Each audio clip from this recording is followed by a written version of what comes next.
नमस्कार। राज्य शिक्षा शोध एवं प्रशिक्षण परिषद बिहार पटना में आप सबों का स्वागत है।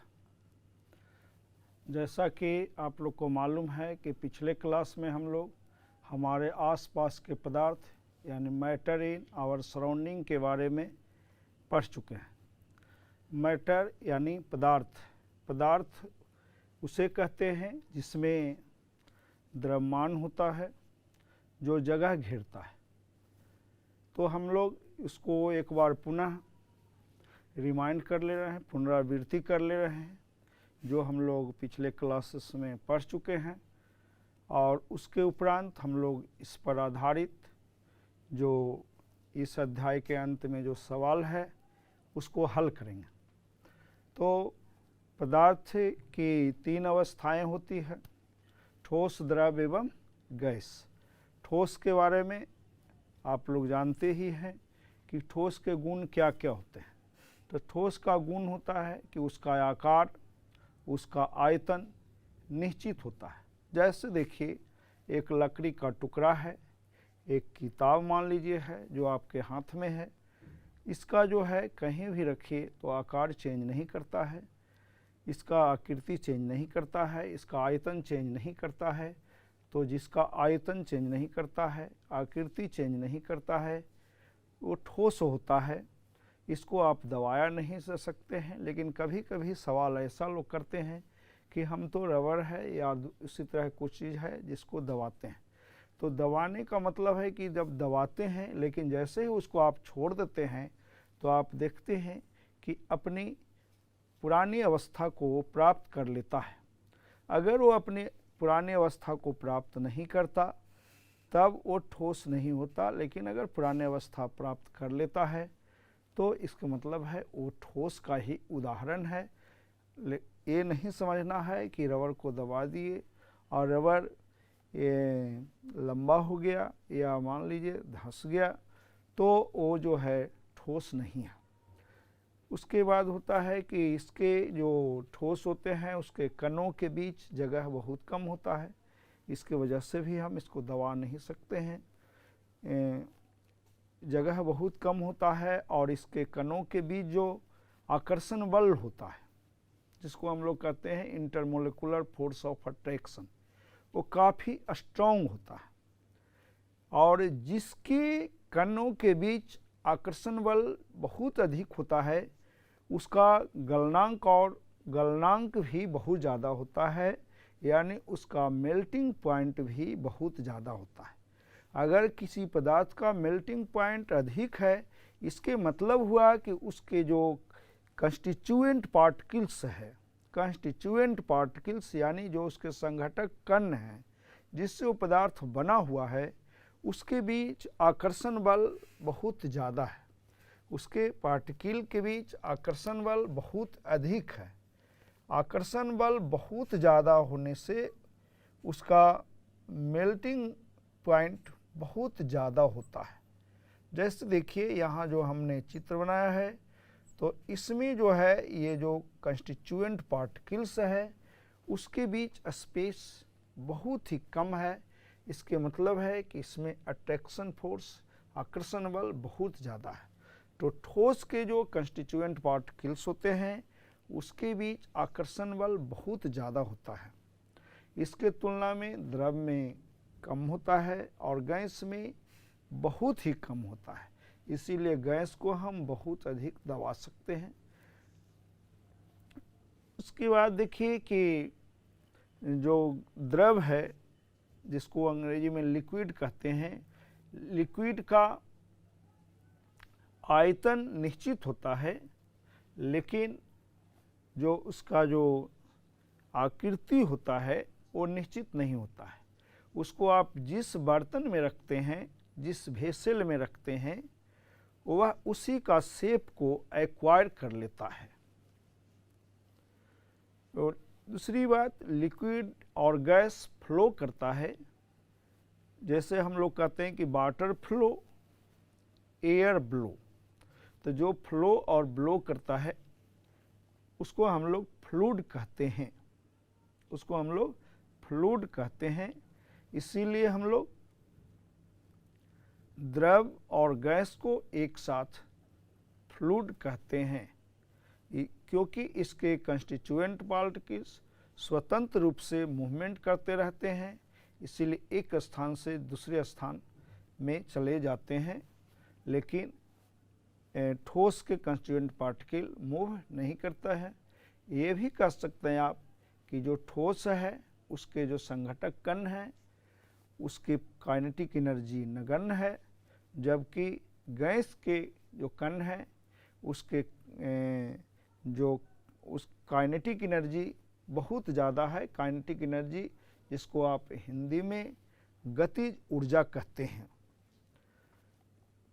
तो गैस का न आकृति निश्चित होता है न आयतन निश्चित होता है। जिस बर्तन में रख लेंगे उस बर्तन के बराबर आयतन हो जाएगा और उस बर्तन के आकृति के जैसा उसका आकृति होगा।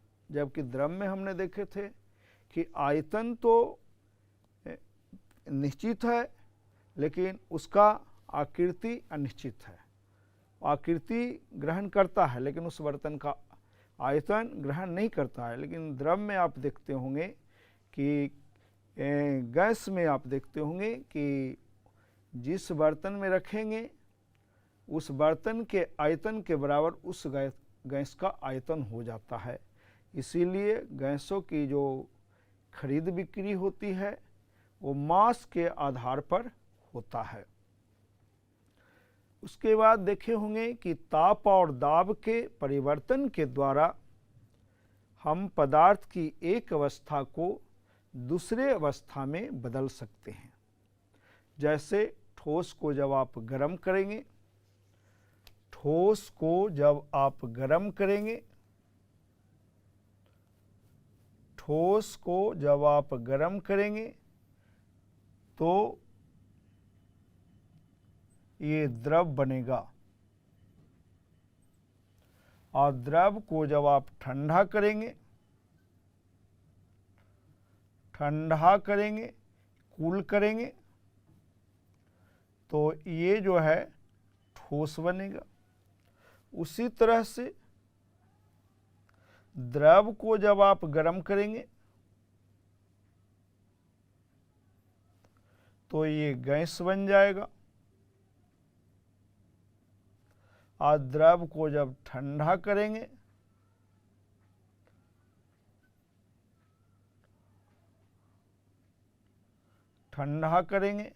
तो आपको द्रव बनेगा। फिर गैस को जब आप ठंडा करेंगे तो ठोस बनेगा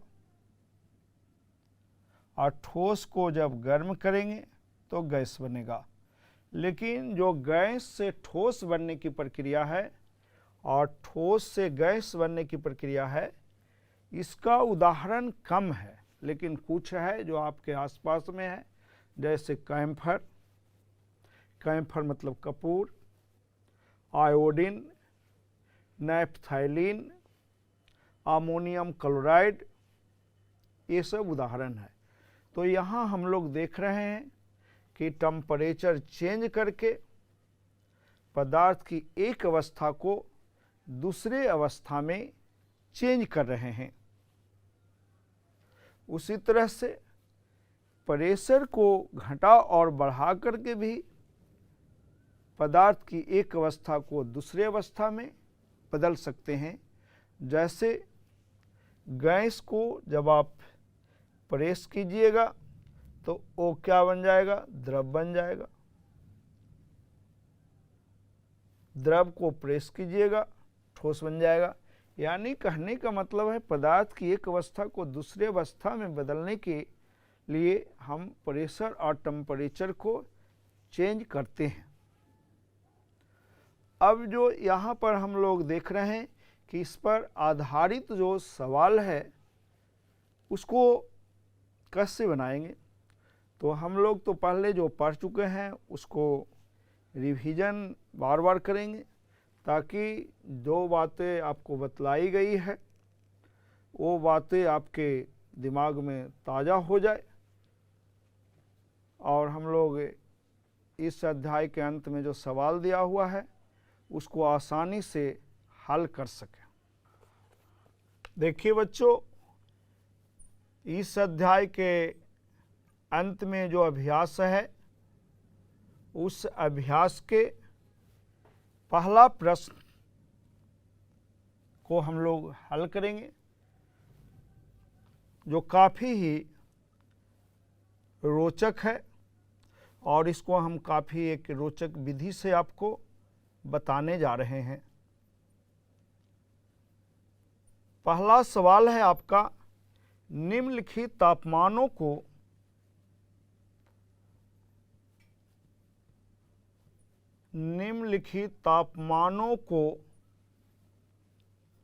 सेल्सियस,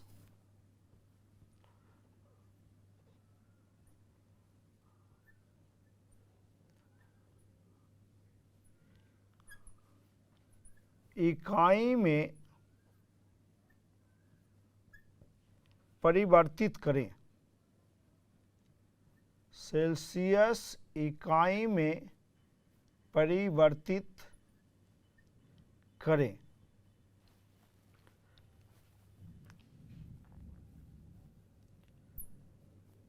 इसमें दो सवाल है, ए में है 300 केल्विन और बी में है 573 केल्विन। तो टेम्परेचर के एक स्केल से दूसरे स्केल में परिवर्तित करने के लिए आपको एक सूत्र हम बतलाने जा रहे हैं, जिसको आप याद कर लीजिएगा, जिससे आपको इस तरह के जितने भी सवाल आएंगे और अपने दोस्तों के बीच जब आप लोग इसको चर्चा कीजिएगा कि टेम्परेचर किसी स्केल में टेम्परेचर दिया हुआ है और उसको अगर हम दूसरे स्केल में परिवर्तन करना चाहते हैं तो कैसे करेंगे। तो इसके लिए मैं एक सूत्र आपको बतलाने जा रहा हूँ। इस सूत्र को आप लोग ध्यानपूर्वक देखेंगे। C-0/100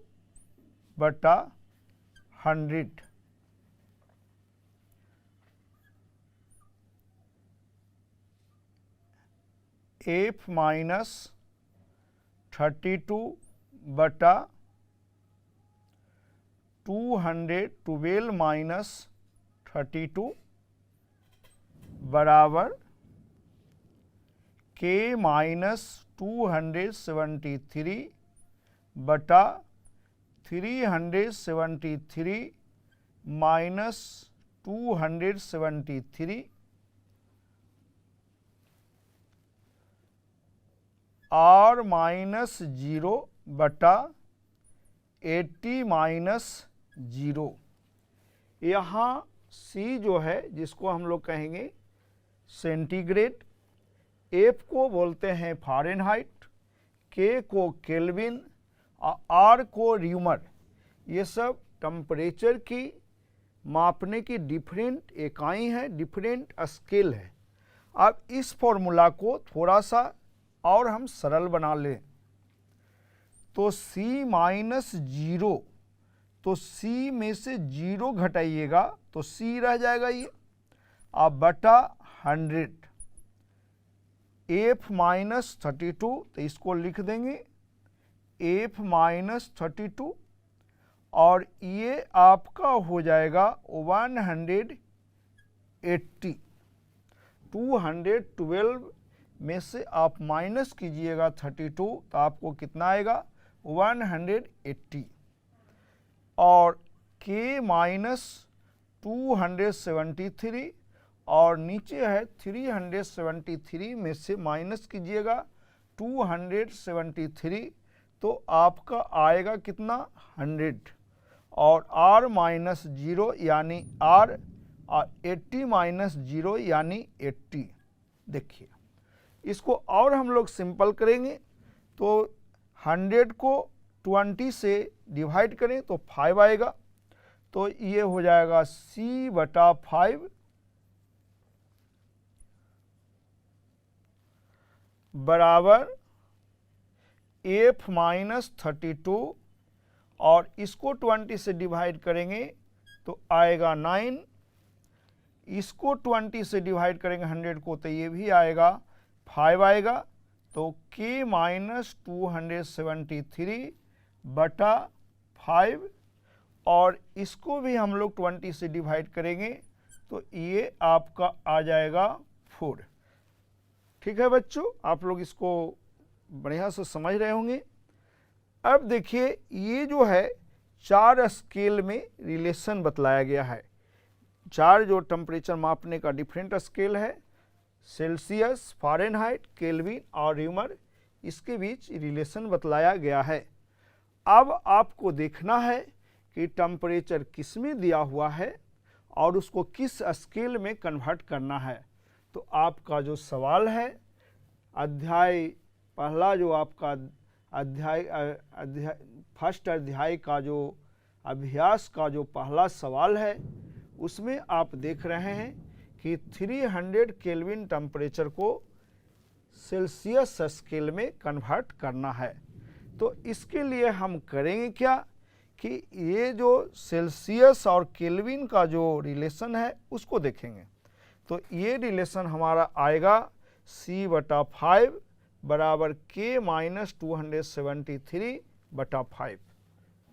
देखिए बच्चों, तो हम लोग ने जो रिलेशन निकाला उसमें एक रिलेशन ये आया C/5 K-273/5। देखिए 5 से दोनों 5 कैंसिल हो जाएगा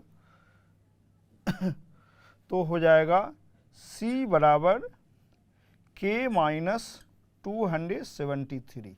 चलिए अब हम 1 का पहला सवाल ए देखेंगे। ए में आपका दिया हुआ है 300 केल्विन, तो सेंटीग्रेड में निकालना है, तो C बराबर हो गया K-273।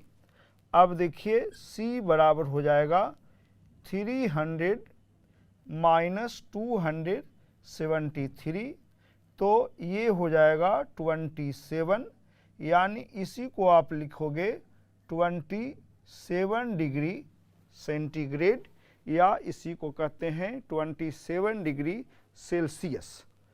अब जो तुम्हारा 1 का जो दूसरा सवाल है बी, 573 केल्विन, तो इसमें हम लोग क्या रिलेशन निकाल कर लाए थे कि C बराबर K-273, तो 573 माइनस 273, तो इसको घटाइएगा तो 300 आएगा, यानी आपका इसका आंसर आया 300 डिग्री सेल्सियस। सेल्सियस स्केल में डिग्री लगाया जाता है, जबकि केल्विन स्केल में डिग्री नहीं लगाया जाता। ये बच्चों ध्यान रखिएगा, सेल्सियस स्केल में डिग्री लगाया जाता है जबकि केल्विन स्केल में नहीं लगाया जाता है। तो सेल्सियस इकाई में जो आपका ए का आंसर आएगा 27 डिग्री आएगा, और बी का जो आएगा 300 डिग्री सेल्सियस आएगा, 300 डिग्री आएगा। अब हम लोग अभ्यास का दूसरा प्रश्न देखने जा रहे हैं। देखिए अभ्यास का दूसरा प्रश्न है, निम्नलिखित तापमानों को केल्विन इकाई में परिवर्तित करें। निम्नलिखित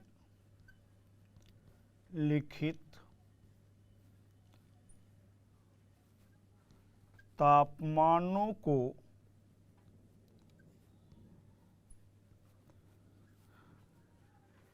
kelvin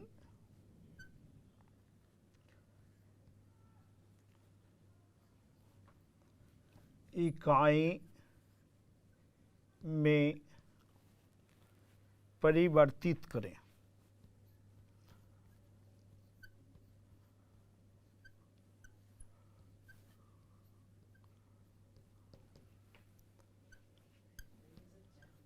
25 degree centigrade, 373 degree centigrade. देखिए बच्चों, पहला जो आपका सवाल था उसमें था कि तापमान केल्विन इकाई में दिया हुआ था और सेल्सियस इकाई में परिवर्तित करना था। और ये जो आपका दूसरा सवाल है, इसमें आप देख रहे हैं कि सेल्सियस इकाई में दिया हुआ है और केल्विन इकाई में परिवर्तित करना है। आप एक सूत्र है जो पिछले सवाल में बनाते समय हम आपको बताए थे कि C-0/100 बराबर F-32/212 बराबर K-273/373 बराबर R-4/80-0। उसका सिंपलेस्ट फॉर्म भी आपको हमने बतलाया था। आपको उससे जो फॉर्मूला निकाले थे वो निकाले थे हम लोग C/5 बराबर K-273/5। ये 5 से 5 कैंसिल, तो C बराबर K-273। अब देखिए आपका जो यहाँ सवाल है, ए में केल्विन स्केल में टेम्परेचर दिया हुआ है 25 डिग्री सेंटीग्रेड। तो जो C है उसके जगह पर आप 25 रख देंगे, K-273। तो K बराबर क्या हो जाएगा बच्चों, बताइए। बिल्कुल सही, K बराबर हो जाएगा 25 + 273। तो ये हो जाएगा 25 में 273 जब आप ऐड कीजिएगा तो 300 होगा, और इसको लिखिएगा आंसर में 300 केल्विन। और आपको मैंने कुछ देर पहले बोला था कि टेम्परेचर की बाकी जो इकाइयां हैं उसमें डिग्री लगाते हैं, लेकिन केल्विन में डिग्री नहीं लगाते हैं। इसीलिए देखिए कि 300 केल्विन लिखिएगा, 300 डिग्री केल्विन नहीं लिखिएगा, जबकि सेल्सियस में जो आपका दिया हुआ है 25 डिग्री सेल्सियस दिया हुआ है। चलिए, बहुत अच्छा। अब जो आपका इसका दूसरा सवाल है B 373 डिग्री सेल्सियस। उम्मीद है इसको आप लोग तुरंत बना लेंगे। देखिए, इसमें भी हम वही करेंगे, C बराबर K-273। C के जगह पर आप रखेंगे 373, K-273, इसीलिए K बराबर हो जाएगा 373 + 273। अब ऐड कर दीजिए, 3 और 3 कितना होगा 6, 7 + 7 कितना होगा 14, 14 का 4 कितना बच गया 1, 3 और 2 3 + 2 5 और 5 + 1 6। और इसको जो है लिखेंगे, आंसर जब लिखेंगे तो आप लिखेंगे 646 केल्विन, नॉट डिग्री केल्विन। क्या लिखेंगे, केल्विन, क्योंकि मैंने आपको बतलाया कि केल्विन स्केल जब टेम्परेचर को व्यक्त करते हैं तो डिग्री नहीं लगाते हैं, जबकि बाकी जितनी भी स्केल है, चाहे वो फ़ारेनहाइट हो, र्यूमर हो या सेल्सियस हो, उसमें डिग्री लगाते हैं। इस तरह हमने देखा कि एक सूत्र के माध्यम से आसानी से टेम्परेचर, एक स्केल में जो टेम्परेचर दिया हुआ है उसको हमने दूसरे स्केल में कन्वर्ट कर लिया।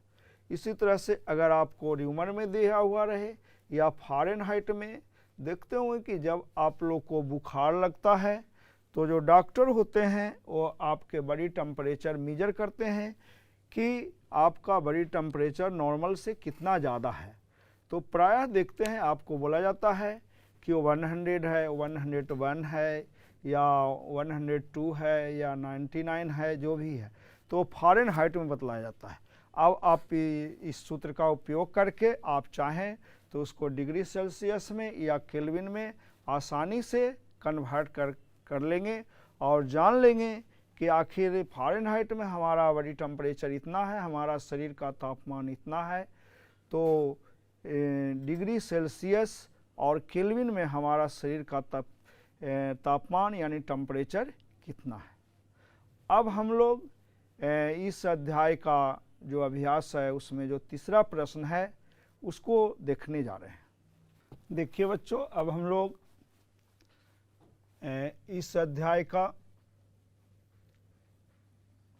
जो अभ्यास है उसका तीसरा सवाल देखने जा रहे हैं और ये सवाल बहुत ही रोचक है।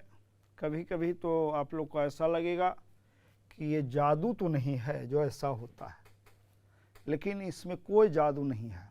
ये विज्ञान का ही एक हिस्सा है जिसको आप पिछले क्लासेस में पढ़े भी हैं।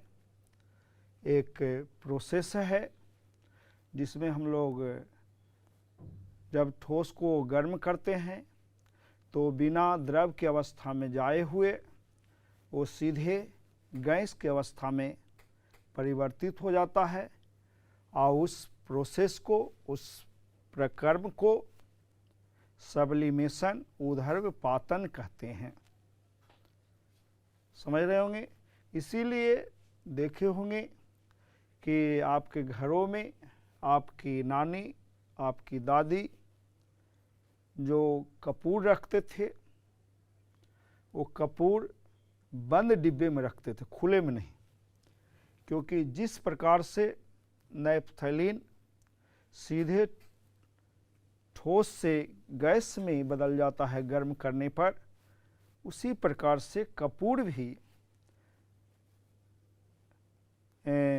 वातावरण से ऊष्मा ग्रहण करके सीधे ठोस से गैस में बदल जाता है। और कपूर खुले में रखने पर कुछ दिन पता चलता है कि सारा कपूर उड़ गया या चूहा इधर उधर, लेकिन चूहा नहीं लग गया है, इधर उधर भी नहीं हुआ है। वो हुआ क्या है कि वातावरण से ऊष्मा ग्रहण कर जो ठोस था कपूर वो गैस में परिवर्तित हो गया है।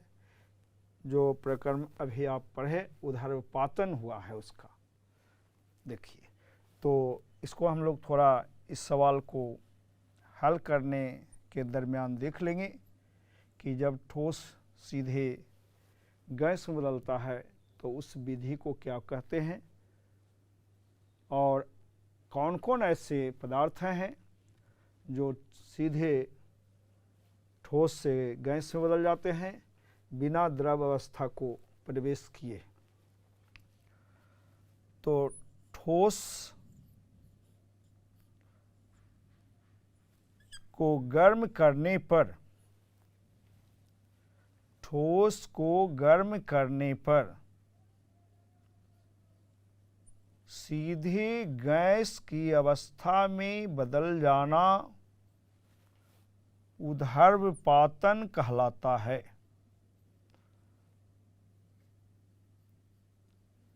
अंग्रेजी में इसको सब्लिमेशन कहते हैं। Sublimation, sublimation. अगर आप ठोस को गर्म कर रहे हैं या ठोस को खुले में रख दिए हैं और सीधे वो गैस में बदल गया, तो आप समझ जाइए कि जो प्रोसेस हुआ वो सब्लिमेशन हुआ। और गैस जब ठंडा होने पर सीधे ठोस में बदल जाए तो इसको हम लोग डिसब्लिमेशन कहते हैं, यानी सब्लिमेशन का अपोजिट कहते हैं। इसके उदाहरण हैं, माने उदाहरण कहने का तात्पर्य बच्चे आप समझ रहे होंगे कि हम वैसे पदार्थ का नाम बता रहे हैं जिसको गर्म जब करेंगे तो बिना लिक्विड अवस्था को गए हुए सीधे गैस में बदल जाएगा, जिसमें आपका घर में रखा हुआ कपूर है, जिसको अंग्रेजी में कैम्फर कहते हैं, कैम्फर, अमोनियम क्लोराइड,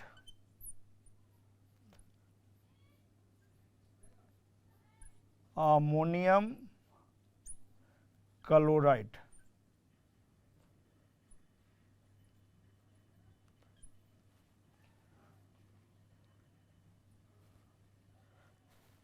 नैप्थैलीन,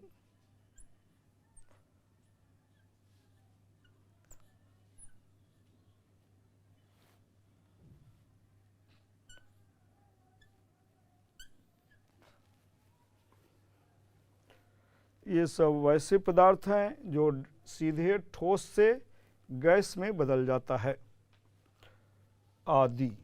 और भी कुछ हैं,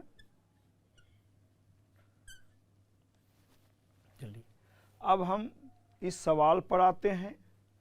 नैप्थैलीन को रखा रहने देने पर, क्या कह रहे हैं, नैप्थैलीन को रखा रहने देने पर यह समय के साथ कुछ भी ठोस पदार्थ छोड़े बिना अदृश्य हो जाती है।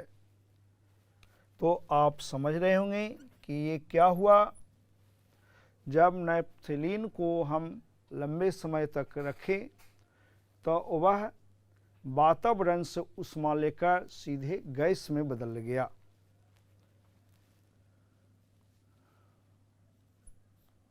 नैप्थैलीन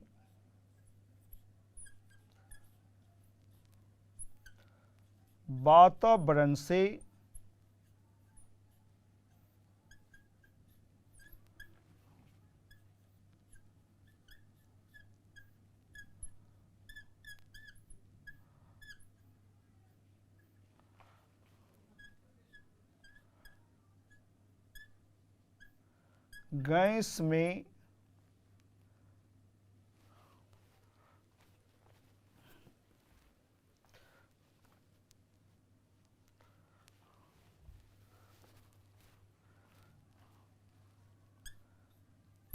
गैस में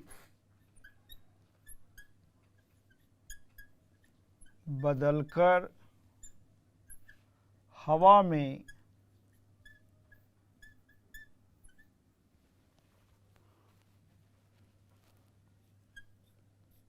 मिल गया।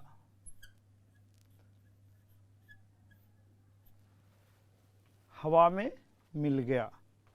अब आपका एक दूसरा सवाल है, हमें इत्र की गंध बहुत दूर बैठे हुए भी पहुंच जाता है। देखिए बच्चों, ये जो सवाल है ये आपके आसपास, आपके घरों में, आपके विद्यालय के कक्षाओं में, आप किसी जो फंक्शन कार्यक्रम में जाते हैं वहाँ इस चीज़ आपको देखने को मिलता है कि जो कार्यक्रम होता है, कार्यक्रम स्थल पर एक दूसरे हिस्से में इत्र छिड़का जाता है और हम कहीं कोने में खड़ा हैं तो वहाँ भी हमें इसकी गंध पहुँचती है। तो एक्चुअली इत्र जो है एक वाष्पशील द्रव है, वाष्पशील द्रव है जो वाष्प बदलकर विसरण के द्वारा हवा के साथ मिलकर दूर दूर तक फैल जाता है और हमें दूर बैठे होने पर भी इसकी गंध मिलती है या कहीं इसकी गंध पहुंच जाती है।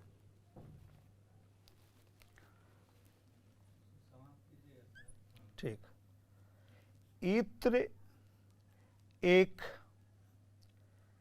वाष्पशील द्रव है जो हवा में मिलकर विसरण जिसको अंग्रेजी में डिफ्यूजन कहते हैं, द्वारा दूर तक फैल जाती है।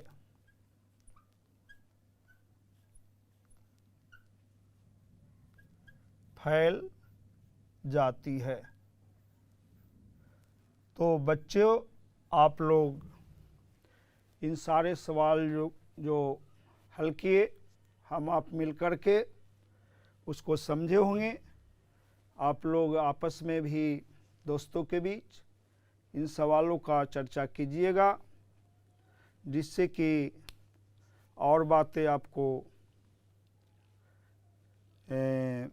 आएगी निकल कर के कि और क्या क्या हो सकता है।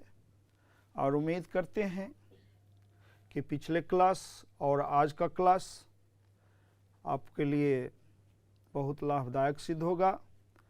मैं आप लोग से अगले क्लास में फिर मिलता हूँ। बहुत बहुत धन्यवाद आप लोग को।